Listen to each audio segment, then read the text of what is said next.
আমার সবজির ডাল হয়ে গেছে। এখানে আছে বুটের ডাল, এখানে আছে আপনার শসা, আছে আলু, তার সাথে ময় মশলা যা যা দিয়েছি সব কিছু কিন্তু আপনাদের সাথে আমি শেয়ার করেছি। ভালো লাগলে অবশ্যই আপনারা বাসায় এরকম সবজি ট্রাই করবেন। সবাইকে অসংখ্য অসংখ্য ধন্যবাদ।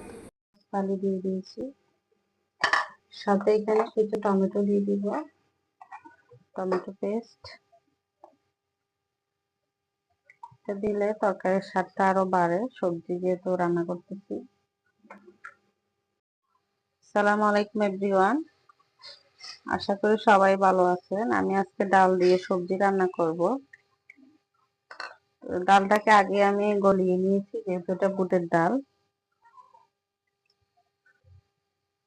রসুন বাটাটা আমি দিয়ে দিয়েছি, এক এক করে আমি সব মশলা দিয়ে দিব। এখানে লবণ দিয়ে দিলাম আমার টেস্ট অনুযায়ী, হলুদের গুঁড়া দিয়ে দিব আমি এখানে, মরিচের গুঁড়া,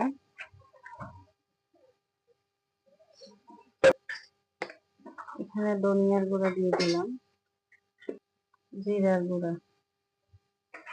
সবকিছু দিয়ে এখন সবজি দিয়ে দিব। এখানে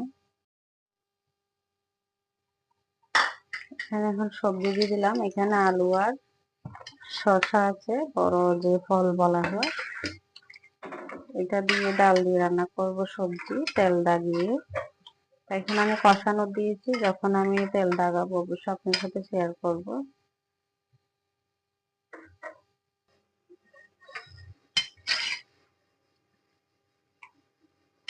সুন্দর করে এটা রান্না করলে খেতে কিন্তু অনেক টেস্ট হবে।